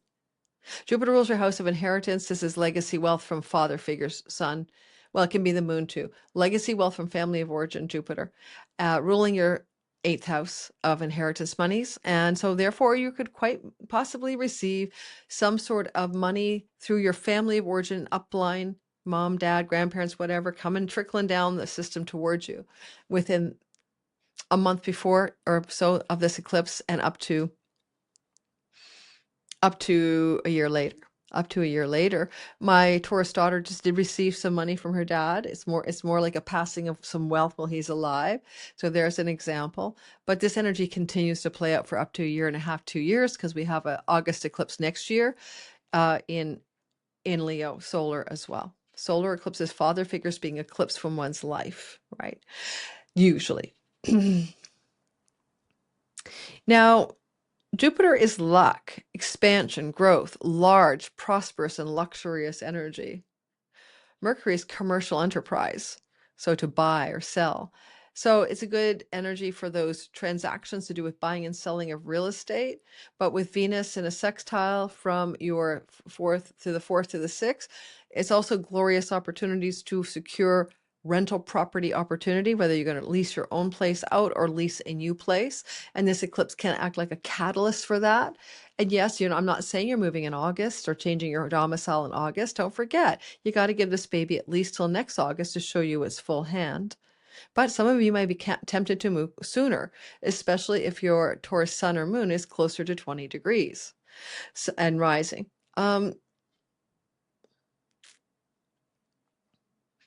Surrender, release, and let go, while you also accept the bounty of a prosperity move in the chart. A locational shift, a bunch of chunky money coming at you from an inheritance or something, a sale of a property, something like that. The Saturnian impulse is very deep for you right now, and it flows to the house of self-undoing. Ancestral patterns, self-undoing and addictions, past life hang-ups are also being surrendered and released. I kind of feel as well, for the Tauruses listening today, that you are likely to see with Venus in your sixth house and Uranus in your second, creating a kind of a kite formation here, which we'll be talking about in another weekly video, some major changes in your career and your money. There can be some exciting, rapid moving, unexpected, and positive directions in work, career, and money coming for you off of this eclipse. And because Uranus is involved, it doesn't seem like you knew it was coming or you were planning for it, but you're going to expand your worldly success in the career path anyway over the next 18 months. And so there's something turning on the wheel of destiny here for you, probably closer to the August 12th eclipse, maybe a few days before, a couple weeks after. So look for some information, news, exciting developments around job, money, career. It can play out through till mid-September in terms of immediate impact of this story. If your health has been challenging you in any way possible, Venus is trying to help out. And there can be like a new beginning, a dawn of some positive health improvements for any Taurus with health challenges because of the way the eclipse is lining up. The changes in your health issues and the way you're dealing with your health challenges, if you have any, is coming through things you do in the home that you need to surrender and release. And that includes addictions under the sky. Okay. So any of you struggling with a substance misuse or disuse disorder or whatever they're called, you're literally turning on the corner on that. But you're also looking to your family, your history, your childhood for why this has been a problem in your life and making a major pivot that can be permanent, a permanent cessation of addiction. I don't care. It could be just cigarettes. I don't care. Anything. All right. Just cigarettes. Well, they're not good for you. But you know what I mean, right? It doesn't have to be like you're on crystal meth or something. Gemini, sun, moon, and rising sign. It kind of vibing here because my progressed sun is here. You guys hear it every time. Progressions are not as important as your natal, but they're important too. And you are full of electricity, Kundalini awakening, and maybe even a sense of life is one big erratic ignition.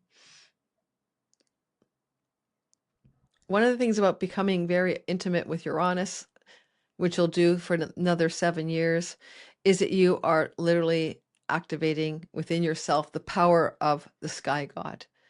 Not the god of just the sunshine days, but the god of the heavens, of the vault of heaven, the whole of the ceiling of our sky, including the night sky. And so there's a huge amount of power that you're pushing through you or showing up in, and it's innovative, electric, it's exhilarating, And it can be hard on your nervous system, especially for Gemini rising. So take your magnesium pills and make sure you're on your electrolyte balancing substances. And even though for me it's a progressed Gemini sun, I feel that energy. I've become an electrolyte junkie in the last few months because of Uranus in our Gemini sky. So that said, this is an eclipse in your third house, and it can actually have a change of home involved in it. I've noticed the third house is very prone, like the fourth, to relocation. And that's a lot because it's your daily environment. It's your fishbowl in which you swim, as my teacher Adam said a few times, and it stuck with me forever. And it's kind of like I go to the supermarket, grocery store, local neighborhood, I trundle around my village, so to speak, the baker, the butcher, and the whatever. And this is where change is happening. So, in that sense, just like the roots of the chart, the fourth house, you could be looking at relocation indicators here. Now, the energy of this is to surrender, release something, and to also bounty, expand, grow something, Jupiter. So you could be expanding your home and you might be having to change where you live. I have noticed the moves of the third house for people tend to be more domestic, certainly within your country that you're currently living in, and more so even maybe in your state or province, and even more likely within your town or city, but a new area. So there is something here for you to consider.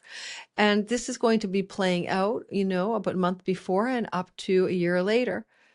So if I look at me, I have a lease till next year, until June, but then I could move after that. So I want you to think about what this is trying to germinate for you. Now, because Uranus is involved, everything happens swiftly, unexpectedly, and, without a lot of forethought. So I'm not going to have to say that I'd keep my lease. Maybe I'll need to break it for some reason. I'm just speculating. My building had a huge flood. I'm not sure it's even structurally integral right now. I might not have a choice. Maybe the city will unapprove occupancy. Gosh, that will be disruptive to my recording schedule. Jupiter is the ruler of the eclipse in the third house of travel, short distance, the online social media landscape, writing, and projects to do with marketing and selling and communicating. All of that said, because this is a change eclipse, as all new portals of solar eclipses are, and also because Jupiter is here, the ruler of your seventh house, there's a strong indication that you may be making a change of home, neighborhood, or relationship status in a positive way. The sextile to Venus could indicate new romance in the neighborhood, new romance connected to travel, new romance connected to your online world that eventually becomes committed in the wake of this eclipse up to a year later. What I also like about this is it's making changes in your sibling relationships. Jupiter could be protective and positive in how sibling relationships are dynamically shifting in your reality. For a sibling one younger than you in birth order, it indicates more prosperity. For a sibling two younger than you in birth order, it indicates fertility. For example, a sibling two younger than you in birth order looks like they could become a parent or a grandparent. So there is collateral benefits to those siblings. If you're ready to tap into your South Node, which is to say your spiritual truth and your surrendered, non-egoic spiritual essence is a good word, then you're going to use that in your writing, you're going to use that in your communication, and you're going to use that in your teaching. That will be me teaching Code Breaker and Map Maker next year. But the energy here is coming from the past lives you've lived. Now, part of what I see with Saturn in our 11th house is that flow of stern realism connected to long-range visions and dreams. And because we have that 11th desire house activating the third house, there's a huge amount of desire realization this eclipse cycle tries to bring to you. But you've got a firm grip on realism, not fantasy. And that allows for you to manifest something that you really desire, but you're also running on destiny fuel. So if the nodes decree it, it shall be. For example, this is the ideal story for a book publishing opportunity, to write and publish a book and have a very successful outcome. That's just one thing because of the third house, ninth house axis activating here. You have eclipses in the past here, guys. Me too, but my progress Gemini sun didn't start here until about 18 years ago. So it for me is more recent, but in 2007 and 2009. So yes, my progressed Gemini sun was activated then. The energy is all about your repeating cycle. What did you do back then when the nodes were in those time frames, December 7th, 2007 to August 2009, in the same place?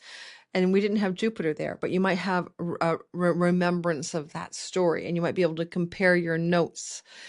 For example, the 11th house is windfalls and pennies from heaven, and then, change of neighborhood. So I sold a house that felt like a windfall, right? Settled a divorce and got some money and moved my home.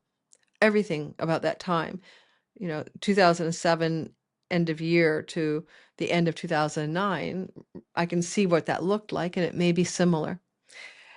I can also mention you could win lotteries off of this. I should have said that Jupiter is sextiling the house of good fortune and trining the windfall. So make sure you play a lottery ticket off this eclipse. You're one of the signs for whom that is true.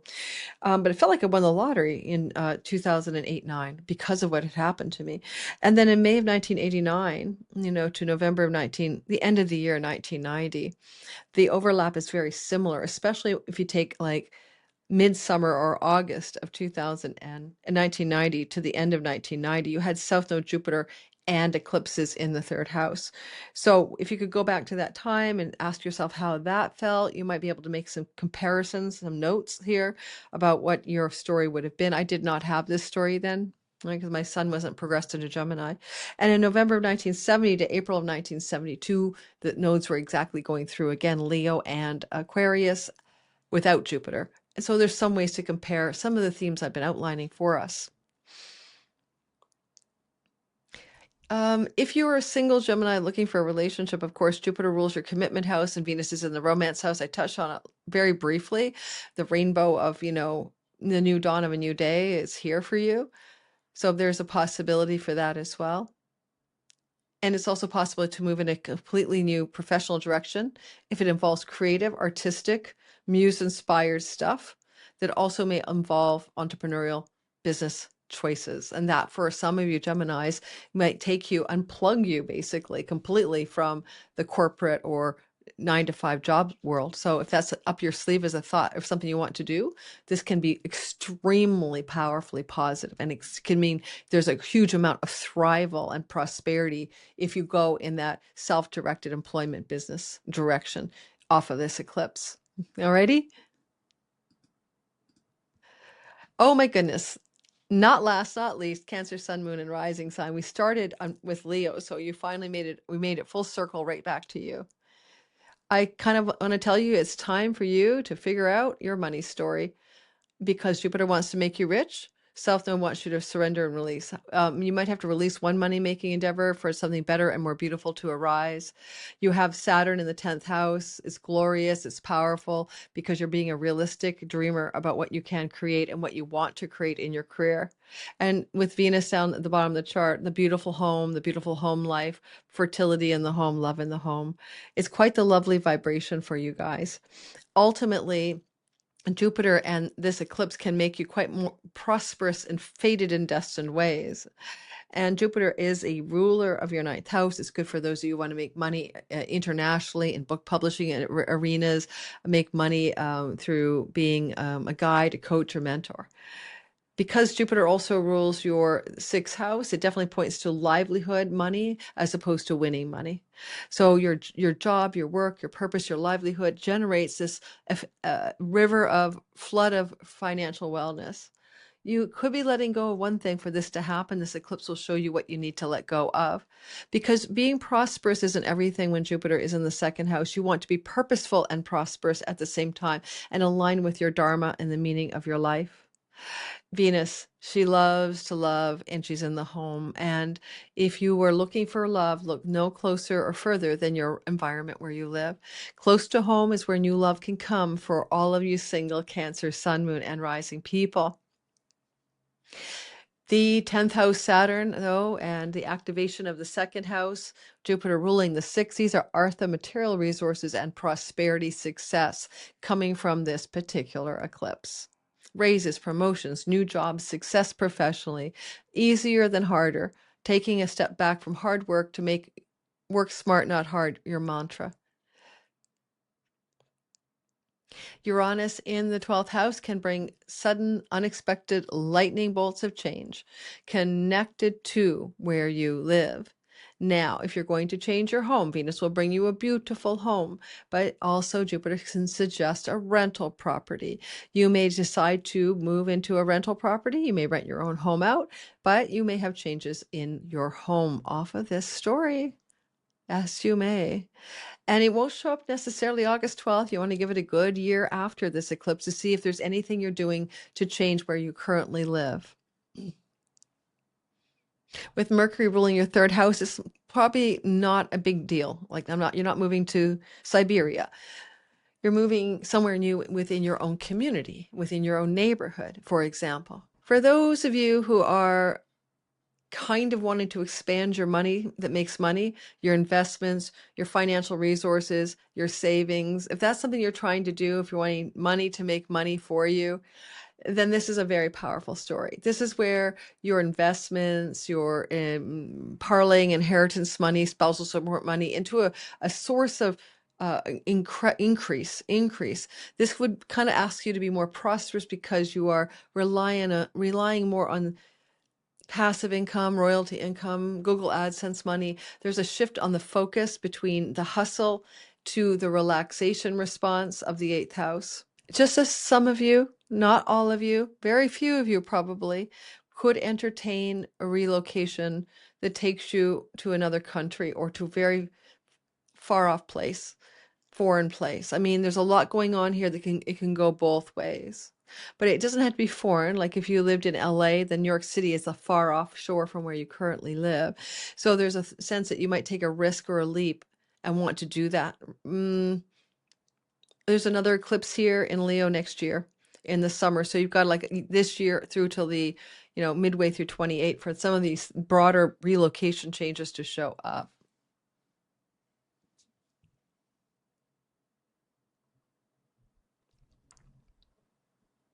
I think one of the things I notice here for you is your disposition with the energy of Mars. As this eclipse is occurring, the day before even, let's take us back a day, right here.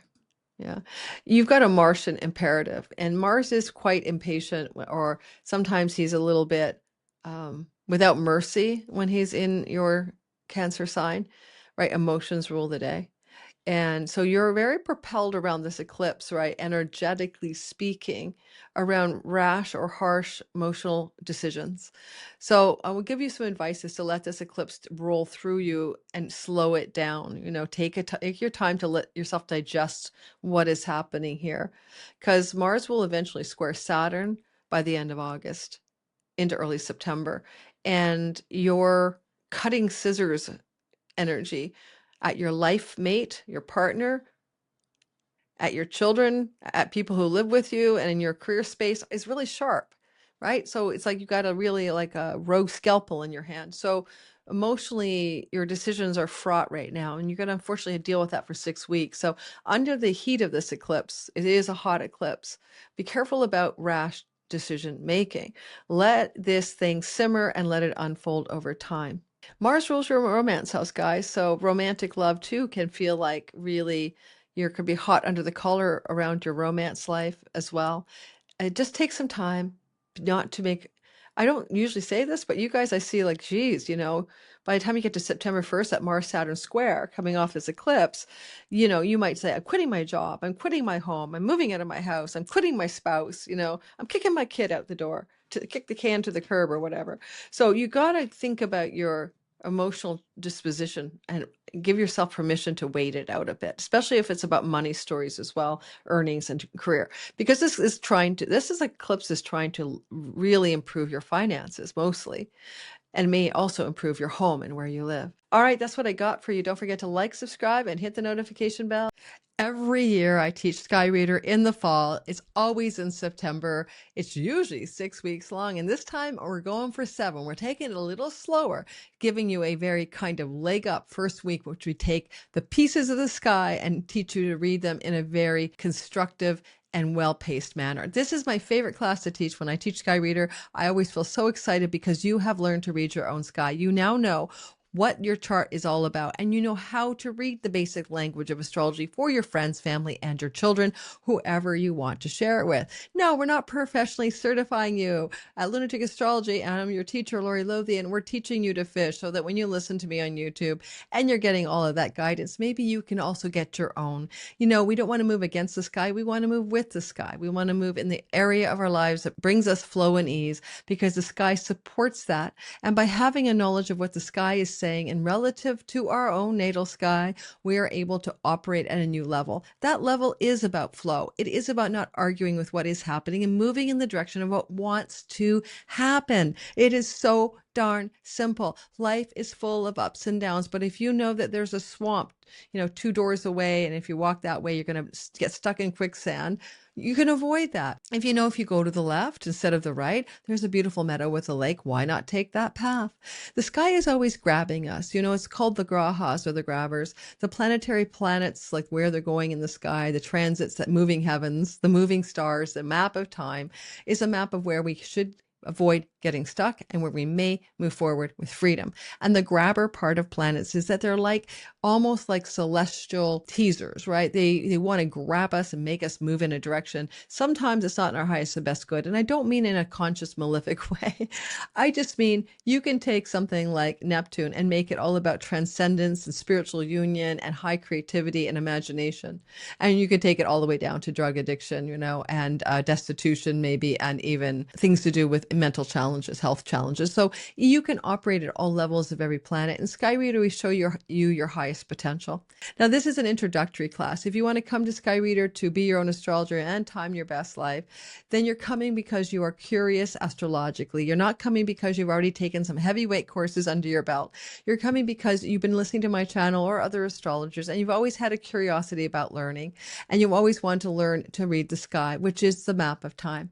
So I'm hoping some of you will come join me there, because I've graduated hundreds of students so far, and the feedback is wonderful. And I invite all of my students, former, to come back every year and play around in redoing the course for 75% off, because I think the more you do it, the more you deepen it. We have guest teachers every year. When you join Sky Reader, you get the archived vault. In other words, you can go back and watch other guest classes in astrocartography, the astrology of relocation, and things to do with zodiacal releasing and more. We have these guest teachers coming in this year. Are so much fun. We have a guest teacher about the love codes, Donnie Lim of astrology, learning to read your Venus story. We have a guest teacher coming in about medical or wellness astrology. We have another one showing us about how to choose the perfect day to do something, day and time to launch your website, get married. That's called electional astrology. We have what's your purpose, dharma kind of thing with another teacher. So what we're doing is we're giving you a lot of content.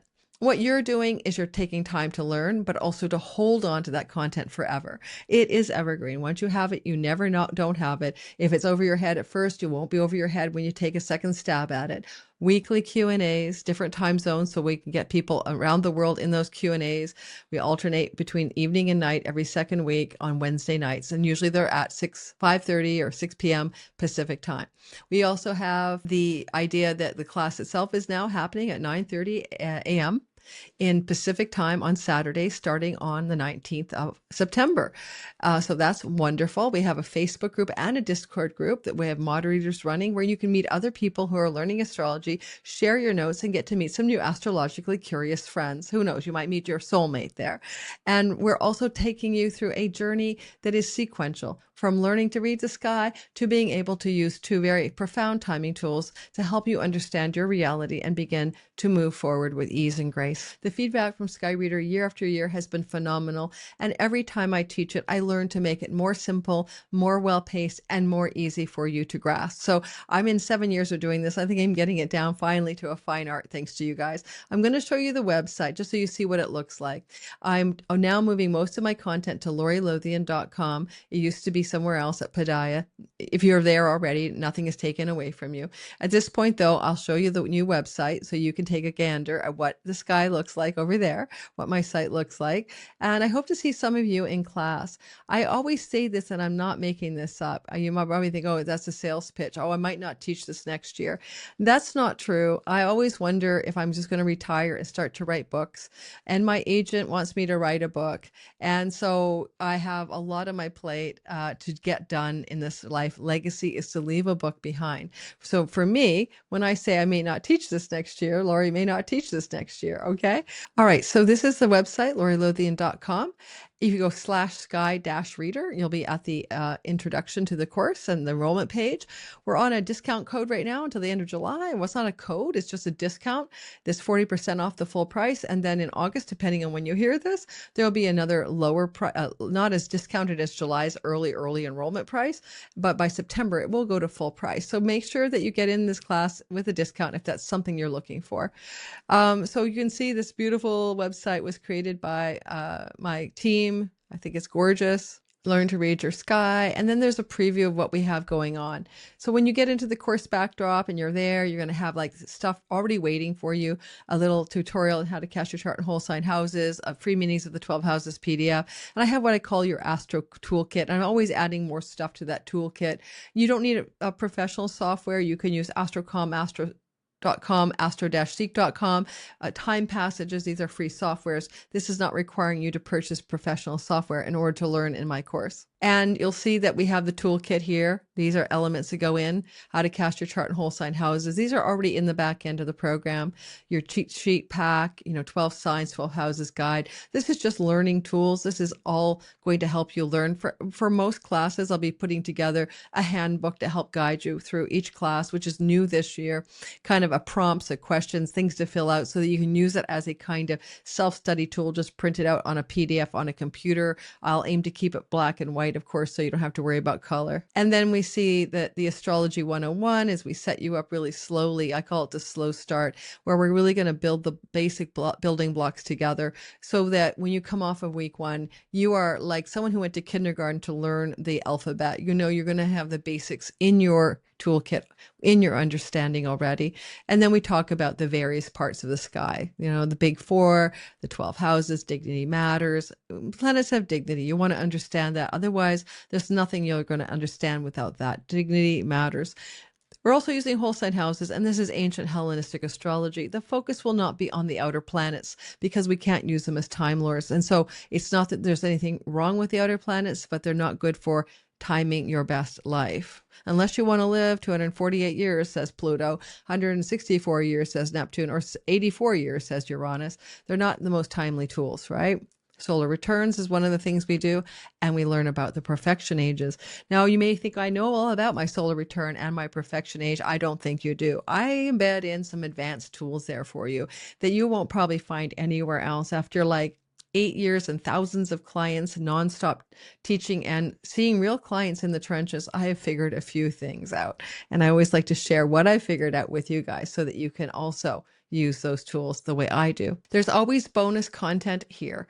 And so you get from me, not to use until you've taken Sky Reader, the birthday chart advanced course as your solar return, the annual perfections advanced course, and how to find people in your chart. Where's my mom? Where's my kids? Where's my husband? Where's my siblings? How to find the planets that represent those people in your chart. That is also a part of a course that I've taught that I give you as a part of your bonus toolkit. Okay, so I hope you guys will go over. I hope you'll have fun if you come to study with me. I would love to see you there. When I talk about teaching, without a doubt, it is my favorite thing to do. It gives me a joy, actually. I remember years ago, I went to see a psychic reader in Coquitlam, Canada. That's outside of Vancouver. She looked at me as I walked in the room. This is like 15 years ago. And she said, teacher, teacher, teacher, you are a teacher. At the time, I was a magazine editor and a writer, and I had no idea what she was talking about. And look at her today. She was right 15 years later. That is my passion. That is what I do. Hope you'll join me. I'll see you guys in Sky Reader, and let's have some fun learning together. Everyone have a very good, wherever you are, day, month, or year. Lunatic astrology.